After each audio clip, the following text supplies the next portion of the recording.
तो खबर उत्तराखंड के उधम सिंह नगर से, जहां लगातार मूसलाधार बरसात के चलते सुबह 5 बजे बेरिया रोड स्थित इंदिरा कॉलोनी लेवड़ा नदी के पुल के ऊपर से लगभग 1 फीट पानी उतरने लगा। सूचना मिलते ही SDM Pankaj Upadhyay, SDM doctor Amrita Sharma, तहसीलदार अक्षय कुमार भट्ट ने 15वीं वाहिनी एनडीआरएफ टीम के साथ को लेकर राहत एवं बचाव कार्य कराए गए। इसके साथ ही उनके द्वारा जेसीबी मशीन से रोड पर सिल्ट को हटाया गया।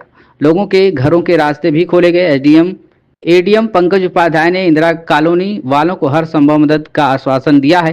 उन्होंने कहा कि बाजपुरवासी बाढ़ को लेकर काफी परेशानियों का सामना कर रहे हैं, जिसको लेकर मुख्यमंत्री पुष्कर सिंह धामी ने दोनों पुलों के निर्माण एवं तटबंध के लिए 23 करोड़ रुपए का जियो जारी किया है। वहीं सूचना मिलते ही गदरपुर के लोकप्रिय विधायक अरविंद पांडे बेरिया रोड स्थित इंदिरा कॉलोनी में जाकर लोगों से उन्होंने वार्ता की। उन्होंने कॉलोनी वासियों के लिए खाने के लिए डीएम को फोन करके खाने के पैकेट भिजवाने के लिए कहा है, जिस पर डीएम ने एसडीएम डॉक्टर अमृता शर्मा को निर्देश किया है कि खाने के पैकेट बंटवाया जाए। अरविंद पांडे ने कहा कि बेरिया रोड स्थित लेवड़ा के दोनों पुल एवं ग्राम चकरपुर में लेवड़ा के पुल का जल्द निर्माण कराया जाए। उन्होंने कहा बाढ़ से बचाने के लिए सरकार द्वारा धनराशि स्वीकृत कर दी गई है। दोनों पुलों का टेंडर निकलवाकर जल्द ही निर्माण करा दिया जाए और बाढ़ से बचाने के लिए सरकार वचनबद्ध है और इस पर कार्य कर रही है। जल्द ही इसमें कार्य को अंजाम दिया जाएगा।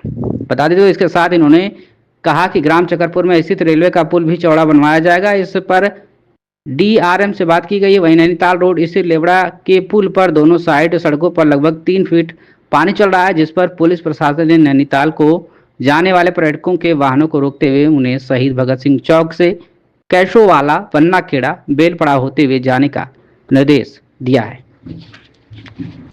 इस समय बाढ़ की वजह से ये जो इंदिरा कॉलोनी है, राजीव कॉलोनी है, मेहता कॉलोनी है, खमरिया, लखनपुर, चकरपुर, इस इलाके के लोग इस समय बहुत दयनीय हालात में हैं। और सब ये पहाड़ का पानी आता है और कई सालों से हम इसकी व्यवस्था में लगे थे कि इसकी स्थायी लाइनिंग का काम हो जाए, पुल ऊंचा करने का काम हो जाए, लेकिन कई सालों से प्रयास करते करते अभी तक तो नहीं हो पाया था, जिसकी वजह से प्रतिवर्ष जैसे होली, दीपावली, दशहरा ये त्यौहार आते हैं, उस वैसे ही प्रतिवर्ष ये बाढ़ आने की वजह से इस इलाके के लोगों को बड़ी दिक्कतों का सामना करना पड़ता है और मैं इनकी दिक्कतों के साथ मैं सहमत हूँ।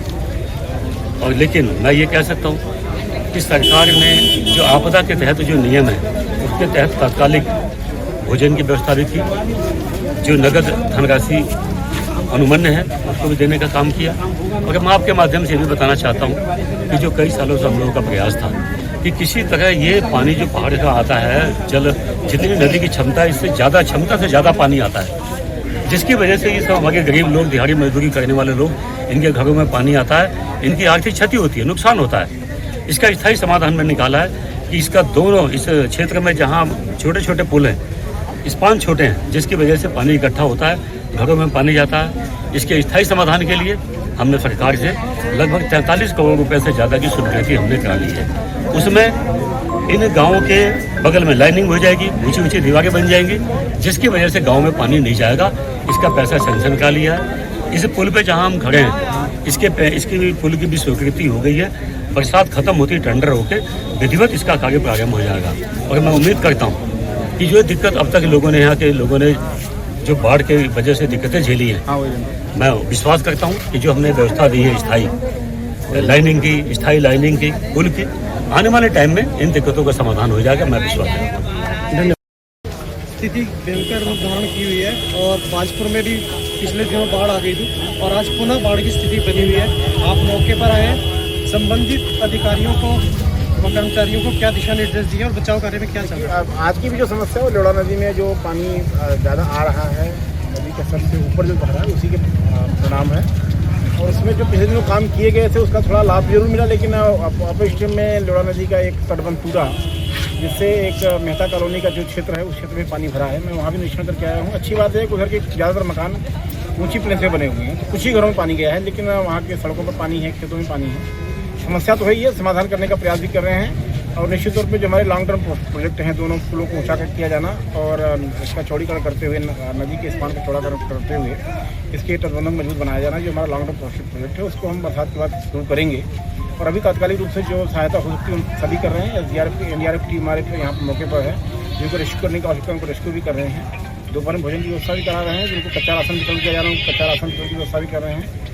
जो मुआवजा के पात्र हैं उनको मुआवजा भी दिया जाएगा। लोगों से मेरी यही अपील है कि लेवड़ा नदी के आसपास जो खासकर जो लोग रह रहे हैं, तो जैसे ही भारी बारिश हो रही है, अगर आपके घर कमज़ोर हैं तो आप एसडीएम तहसीलदार या तहसील किसी भी कर्मचारी संपर्क करके सुरक्षित स्थानों पर रहें। अपने जान माल की सुरक्षा करने का खुद ही प्रबंध करें और पुलिस प्रशासन का सहयोग भी आवश्यक है तो उसको भी प्राप्त करें।